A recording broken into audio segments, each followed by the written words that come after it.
Hi everyone. Today I am really excited about a book. It's called Miracle Morning. Now, I first heard about this book on Dave Asprey's podcast. And what really grabbed my attention was that millions of people all around the world are taking the advices in this book to make their lives much better.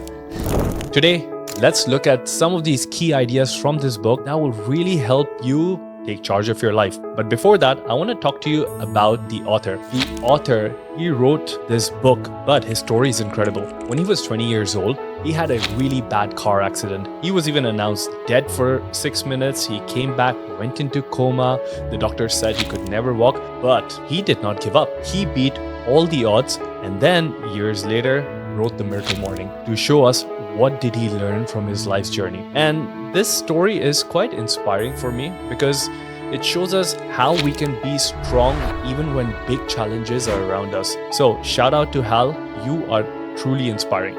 Okay, let's go back. One of the big lessons from this story is the importance of taking ownership or taking charge of your own life. It means understanding that if someone else can overcome some problem, you can do that too. And no matter what happens in your life or in your past, or no matter what you're dealing with right now, it all will start changing once you completely take responsibility of your own life, which means you don't have to blame others. And how you take this charge of your life can make a new possibility fold in front of you. So step one, if you are facing any problems, take responsibility of your life, because life can be unpredictable, right? Sometimes it can be tough. Imagine surviving a car crash, going into coma.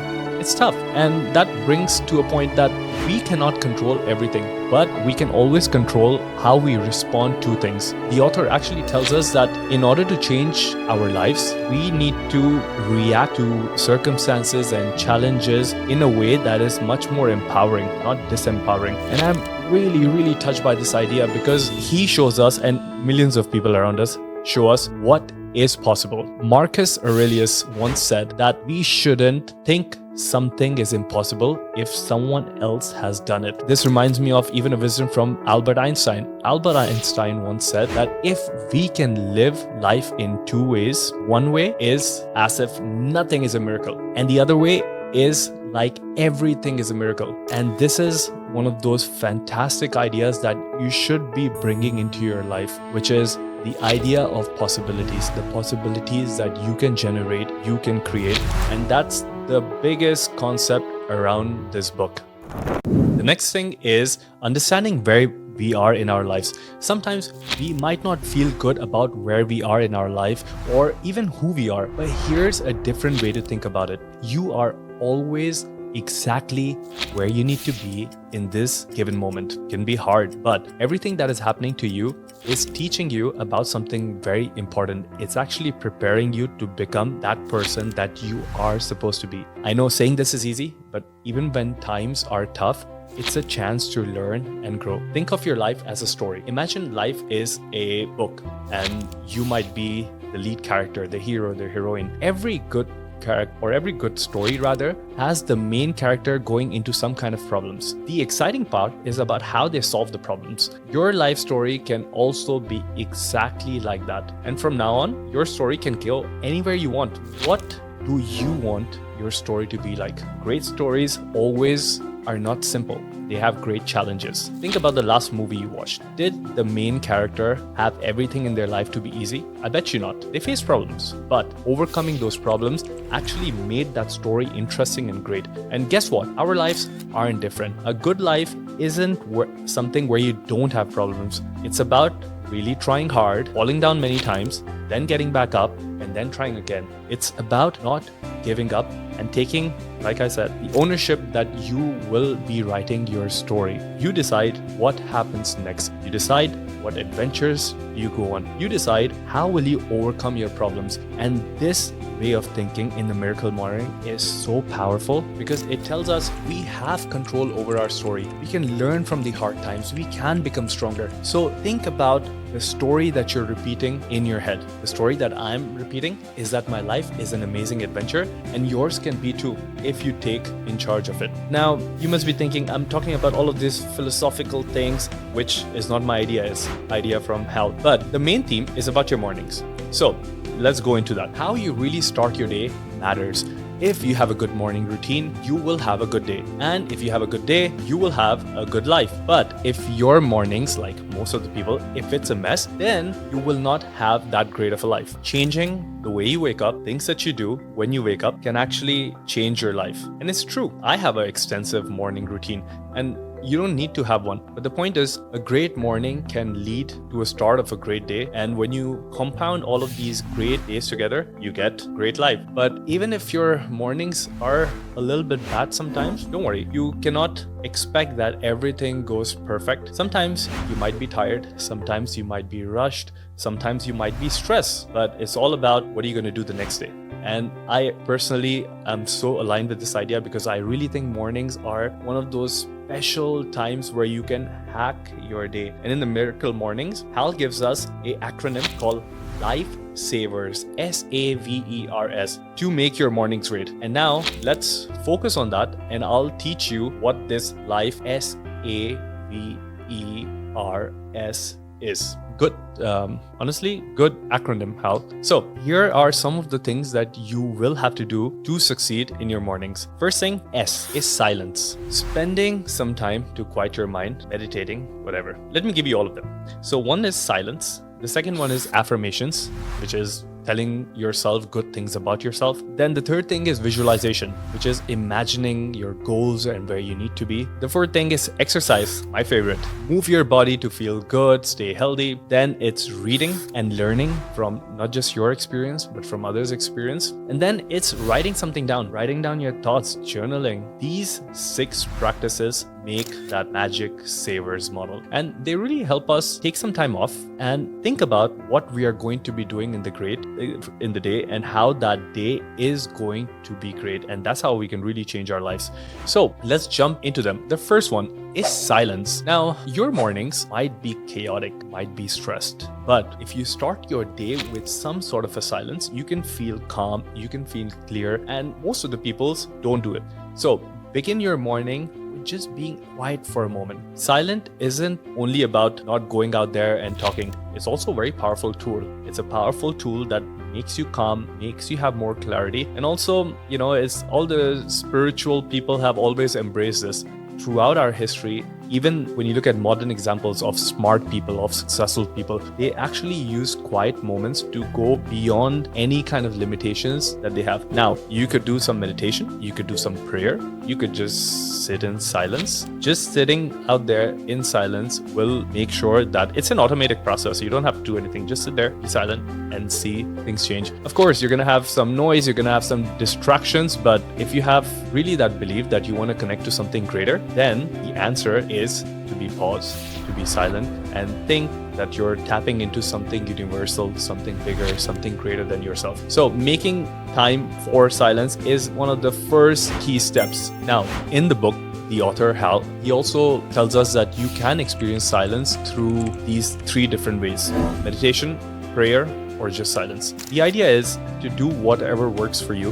One additional tip is to focus on your breath, and if you can be outside, listen to the sounds of nature, listen to the wind, listen to the birds, listen to anything like this. And it reminds me of a quote of Mahatma Gandhi. Mahatma Gandhi said, "In the attitude of silence, your soul will find a clearer path, a clearer light, and you will find crystal clearness." The next one is affirmations, the power of talking to yourself positively. Now, affirmations are really powerful sentences, and they help us build confidence and also set a clear path on where we want to go on that day itself. You can repeat to yourself who you want to be, what you aim to achieve during the day, how do you plan to do it, and doing all of these things, neuroscience tells us that it rewires our brain. With enough repetition, even your subconscious starts to understand all of these affirmations, and it actually pushes your body, your mind, your soul to make them a reality. Now, one of the ways you can really take it to another level is to actually write them down. This is a game changer. When you write down your affirmations, you get to, actively choose which direction you want to be going in, and you can always review these every day. You can have intervals during the day where you can write all these things down, and this leads to positive changes in your thoughts, your beliefs, and your behavior. And it's free. That's the best part. You don't even have to pay anyone to do it. You can do it yourself. Essentially, you are crafting your own idea on the perfect person that you want to be. And affirmations, some people, would think about it as woo, but they have been through so much of time, thousands of years. In the Eastern cultures, we have something called as mantra, which is the tools of the mind. And this kind of helps us with it's like an old way to do an affirmation. Monks use mantras, so many people use mantras, but they're just repeating to themselves a certain phase that allows them to go past discomfort, past all of these limiting beliefs, and it empowers them with a new one. Now, you must be thinking, CJ, should I just wake up and keep affirming? And should I just say I'm a billionaire or I'm a millionaire? That's called wishful thinking. You need to really have a genuine foundation of what you want to do and even find ways on how to do it. Muhammad Ali once said that in the repetition of affirmations, you can increase your self-belief. And once your belief becomes a deep conviction, then things begin to happen. So if you're watching this, set some time aside in the morning, write some affirmations, read them, and truly feel them. Because it's not one of those things that I'm going to write something down and that's going to change something. It's a mindset. You need to change. You need to get into that feeling that these affirmations will work and you're going to take responsibility for making them work. Now, let's talk about the next thing. The next thing is it's visualization. Now, visualization, think of it being a movie in your mind where you want to do whatever you like. It's about, some people think of visualization as daydreaming, but it's not like that. It's certain steps that you take in your mind to improve a certain aspect of your life. Athletes, they do it all the time. Before their game, they always do some sort of a visualization exercise. And the most important thing to remember when you go into visualization is not just thinking about the end result, like for an athlete's case, winning the gold medal or finishing a project or making some money. Sure, all those things are good, but the real magic happens when you are visualizing the actions that you're going to take to get there. This means imagining yourself actually going out there and doing the work, overcoming the obstacles, moving a few steps closer to your goal. And there's this whole concept called Imagineering. Now, there is a book called The Art of Mental Training, and the author, DC Gonzalez, talks about a term called Imagineering. It's a term which was already there. Walt Disney popularized it quite a lot. And it means that it's not about showing your mind exactly how you want things to be done, but doing it with so many details, so many details. Some examples I can think, I already mentioned the athletes, but even the actors, the musicians, anyone who has a real goal, they can use this technique. It's also called as mental preparation. I would say it's even more as important as physical training, physical preparation. So a lot of people skip this very imagineering part called Imagineering, which is visualization. But ask yourself, how do you want your performance to be like today? How do you want your day to be like today? How do you want yourself to feel today? Now imagine it in as much as details as you can. And if you do this every morning, then you will 100% paint the perfect scenario for yourself to get there. And visualization, it seems difficult, but it's really easy. Your mind has the power to turn nothing into everything, the impossible into possible. So use that. Now let's go to my favorite one, exercise. You want to get an energy boost? One of the first things you have to do is to exercise. It is a game changer. It's not just pumping your muscles, it's about pumping your energy levels. It will help you get healthier, it boosts your confidence, it boosts your mood. Plus, it also helps you to have a clearer mind, focus for longer. Basically, exercise in the morning is giving yourself a jump start. And there are so many reasons why I personally love exercising. And we've been talking about this quite a lot in all of my videos. It's like actually pressing the plus button or the play button to how you want to feel. It's like a natural mood enhancer. It's like taking an antidepressant, all of those things in one shot. And one of the best decisions I have ever made is to actually move my workouts to the morning. It used to be the afternoon, but switching to the mornings has been amazing. It has such a positive impact for my day, whether it is things like hitting the gym or practicing jiu-jitsu or walking my dog or stretching. Anything that you do when when you move, it counts as exercise. But please make it a priority, because if you give it a priority, you'll do it. And remember, when you don't make time for exercise, you may end up needing medications later, happening to be sick later. Robin Sharma put it the most perfect way. If you don't take time for exercise, you'll probably have to make that time for illnesses. So here's my question to you. What would you like? Some exercise, some hardship in the morning, or some illnesses later? I think the answer is quite obvious. Squeeze a little bit of exercise in your busy lives, but make it a non-negotiable. It doesn't have to be running like crazy. Just get moving and set yourself up for success for the rest of the day. Now, I get this all the time. Why do you exercise so much? And the answer to that is pretty simple. Science shows us that all aspects of longevity can be increased when you do a little bit of exercise. From increasing your energy to, all of these complicated biochemical things that we constantly talk about, all of those get enhanced much more deeper. So my question or my argument is, if you knew that exercise is going to do all these great things for you, then why would you not do it? Some scientists also say that exercising is, in fact, scientists from Harvard say that exercising is taking a little bit of Ritalin, a little bit of Prozac, a little bit of other nootropics, all of them together, because all of these things make sure that your brain and your body and your heart and your liver and your spleen, all of them are working fine. So that's why you make exercise your priority. The next thing is reading. Now, reading is probably one of the most important things for personal growth. It is one of the most simplest and the easiest ways for you to equip yourself with knowledge, ideas, strategies to succeed in any area of your life. You can do it via reading, you can watch videos like this, or talk to experts. The idea is that you get to learn from experts or people who have accomplished something that you are trying to accomplish. Whether it's figuring out a successful business or doing a handstand or how to play dominoes better, doesn't matter. The author in the book makes a specific recommendation that I would like to highlight. He says 10 pages a day. That will only take you about 10 to 15 minutes. But when you look at it, it adds up. The math adds up to about 18 books per year. Now imagine how much you can learn, how much you can grow when you make reading a daily habit. And I like to think of it this way. When you think about reading or like learning from something, think that you're actually having a coffee meeting with someone, a character that's not there, but their ideas, sometimes people who have even passed, it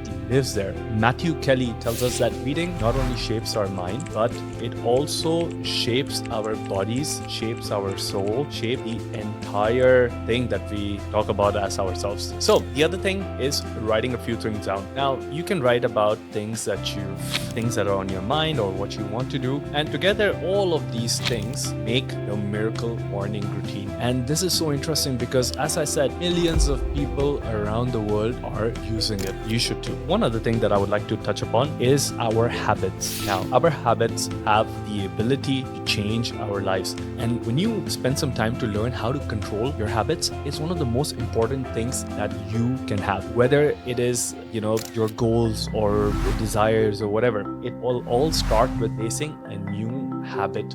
So in this book, Hal talks about how each habit takes about 10 days, and he splits it up into 3 categories. The first one is unbearable. This is like a mode. At first, when you start a new habit, it can be tough. You might not like it, but you have to keep on going. You will get over this unbearable mode. The next one is uncomfortable. It gets a little bit easy, but it still feels hard. It's not quite fun yet. Then the last one is the really cool one. It's called the unstoppable mode. Finally, when you start to enjoy the benefits, it becomes so much more easier and so much more powerful and so much more fun. So I have created a simple plan for you busy people. Now, if life is super busy and you don't have much time and you're like, okay, how will I incorporate all of these things? Here's a quick plan. You wake up first thing in the morning, you hydrate yourself with a little bit of water. Then you sit quietly. You can pray, you can sit in silence for 5 minutes. The next thing, you visualize. You spend 5 minutes imagining your perfect day, your perfect goals, what you're going to do, 5 minutes for that. The next one is affirmations. Write down 10 positive affirmations in 2 minutes. Then read it to yourself. The next is intention. Take 3 minutes to write down what do you want from your day. The next one is exercise. You can do some yoga stretches. You can go for a walk for 5 minutes. Do anything for 5 minutes that gets your body moving. Then read something. Read something uplifting, motivational, spiritual for 5 minutes. There you have it. This is a 25-minute protocol. It might sound small, but trust me, once you've invested this 25 days, which are 25 minutes, which is completely for free, that is all it takes to transform your mornings from that boring morning where you're not motivated at all to this miracle morning routine.